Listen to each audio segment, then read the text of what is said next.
La visite que nous effectuons aujourd'hui au CNRA de Bambey s'inscrit dans le cadre d'une tournée que nous effectuons dans le cadre du suivi de la campagne agricole. Nous avons commencé par Diourbel, ensuite on est allé à Ndangalma pour regarder les commissions de réception et de distribution des intrants. Nous avons été frappés d'abord par la qualité du travail qui est réalisé sur place. Et nous voudrions remercier et féliciter le gouverneur, le préfet et les sous-préfets, l'ensemble de leurs collaborateurs pour l'excellent travail qui est en train d'être réalisé. Dans la commission, nous avons vu ce caractère multi-acteur où toutes les composantes sont représentées. Cela traduit effectivement la volonté de son Excellence le Président de la République d'introduire la transparence dans toutes les étapes de nos interventions. Aujourd'hui, nous avons décidé de venir très tôt, avant même l'installation des pluies, parce que nous ne voudrions pas attendre que des problèmes surgissent pour venir chercher des solutions. C'est pourquoi nous sommes venus très tôt pour d'abord comprendre avec les acteurs qu'est-ce qu'ils constatent par rapport aujourd'hui à la qualité des intrants qu'ils ont reçus. Est-ce que les intrants sont arrivés à temps? Est-ce que les volumes qui étaient attendus sont arrivés? Et quels sont les défis qu'ils pensent que si nous arrivons à les résoudre, nous pouvons accélérer les choses. Comme vous le savez, le Président de la République nous a instruits d'aller vers la résolution des problèmes des Sénégalais. Aujourd'hui, nous devons délivrer. On n'a plus le droit, pour des raisons de procédure, de mettre beaucoup de temps. Le temps de l'action est arrivé et nous devons accélérer la mise en œuvre des politiques publiques sur le terrain. C'est pourquoi nous sommes partis pour constater de nous-mêmes la qualité du travail qui est en train d'être fait. Concernant la question de la disponibilité des intrants, nous sommes pratiquement dans certains sites, pratiquement jusqu'à 100% pour l'arachide. C'est vrai que en termes de taux de mise en place, parfois on se situe autour de 63% dans certaines commissions. Et tout dépend aussi, quand c'est l'urée, peut-être le rythme est moins rapide. Et tout cela, nous avons décidé d'apporter les solutions idoines, parce que nous sommes un gouvernement de solutions. Nous essaierons de parler moins pour aller vers les actions concrètes.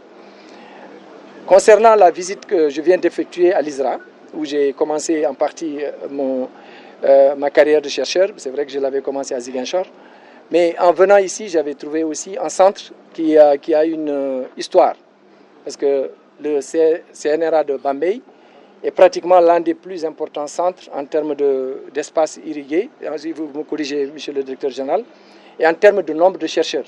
Et ça, c'est un point extrêmement important du point de vue de ce que représente l'ISRA dans le dispositif de reconstitution du capital semencier.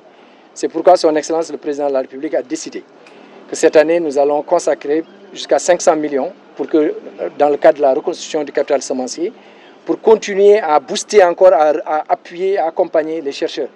Et quand on a aussi rencontré le directeur général de l'ISRA, nous connaissons le plaidoyer qu'il porte pour la rétention des chercheurs. Nous en sommes conscients, parce qu'on ne peut pas en tout cas réussir la souveraineté alimentaire si on n'a pas reconstitué notre capital semencier. Il y a des efforts qui ont été faits. Il reste encore à faire. Je voudrais rassurer les chercheurs, le personnel, et à partir depuis le CNRA de Bambey, dire à l'ensemble des chercheurs que nous allons trouver ensemble des solutions et que nous croyons à la recherche et nous sommes prêts à appuyer la recherche. Donc je puis vous rassurer que en tout cas le président de la République lui-même, le Premier ministre, nous ont instruit de tout mettre en œuvre pour renforcer l'ISRA et l'ensemble des institutions, parce que nous sommes dans une perspective de décentraliser les politiques publiques. Nous devons nous assurer qu'il y a une bonne intelligence entre la recherche qui est faite à l'ISRA, mais aussi la recherche qui se fait dans les universités. Et c'est ça, pour nous, la territorialisation des politiques publiques. Que ce soit l'ISRA, que ce soit les universités, c'est des ressources publiques. Comment on fait pour qu'il y ait meilleure synergie? On ne peut pas quitter l'ISRA pour aller à l'université. On doit créer les ponts, vraiment pour renforcer justement cette collaboration, pour qu'un universitaire puisse rester à l'université et venir intervenir à l'ISRA. Et inversement, qu'un chercheur de l'ISRA puisse aller donner des cours et continuer de rester à l'ISRA. Je pense que c'est ce maillage que nous allons travailler, et je suis très heureux de constater que le président du conseil d'administration ainsi que le directeur général de l'ISRA sont très attachés à cette ouverture d'esprit. L'espoir est permis parce que nous sommes en train de reconfigurer le programme qui était là. On avait même lancé un certain nombre d'initiatives Et je puis vous garantir qu'il y a une véritable volonté de nous assurer que le matériel que nous allons distribuer, et aujourd'hui nous sommes en train de travailler sur 500 motoculteurs et 500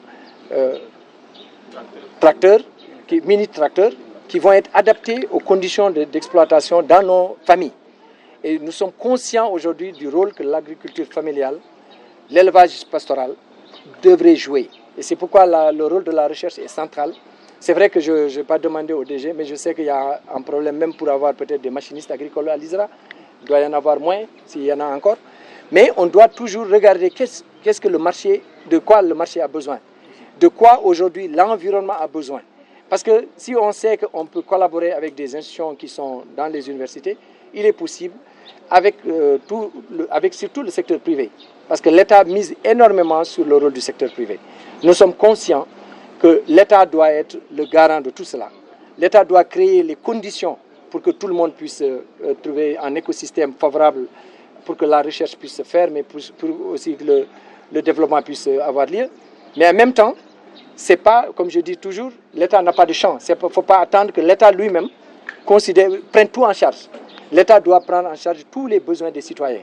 Et il y a une question de rationalisation des moyens, il y a une question d'allocation des ressources, et nous devons tous solidairement reconnaître le rôle de l'État, et chacun se dire, je ne vais pas attendre l'État, je vais d'abord commencer par moi-même, et voir qu'est-ce qui vous manque pour que l'État puisse venir compléter. Nous devons considérer que nous tous, nous avons un rôle à jouer, que ce soit sur le matériel agricole, j'invite le secteur privé, que ce soit sur les magasins de stockage. On a vu aujourd'hui en Dangalma une très bonne évolution du travail, mais on a vu qu'ils sont limités aujourd'hui par rapport aux magasins de stockage, qui est relativement, en tout cas, limité.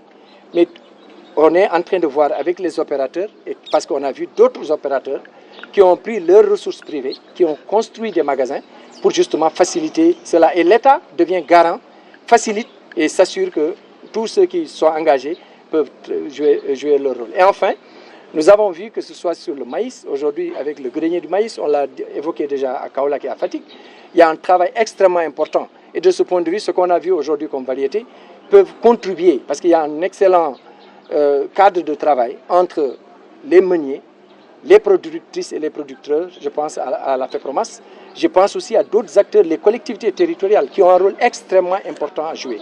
Et je terminerai par dire, le fait que nous ayons depuis le matin jusqu'à maintenant des honorables députés avec nous, ça veut dire que la cause que vous avez plaidée est entendue. Parce que c'est eux qui votent les budgets. Et je suis convaincu qu'avec ce qu'ils ont entendu aujourd'hui, ils continueront à l'élargir. Et ensemble, dans le cadre du dialogue entre le législatif et l'exécutif, nous allons faire tout ce qu'il y a, en tout cas à notre possession, pour faciliter ce dialogue, pour répondre à vos préoccupations. Donc je puis vous rassurer ici, depuis le CNRA de Bambey, que nous sommes totalement engagés. J'encourage les chercheurs, les assistants, les techniciens, les chauffeurs, tous et toutes, à se mobiliser autour de notre instrument, notre vraiment joyau. Parce que tout le monde sait ce que représente le CNRA de Bambey. Et je voudrais qu'à partir du CNRA de Bambey, faire cet appel à l'ensemble des chercheurs pour qu'ils continuent de rester à l'ISRA, de continuer à renforcer l'ISRA, et l'État ne vous lâchera pas. Au contraire, l'État va vous accompagner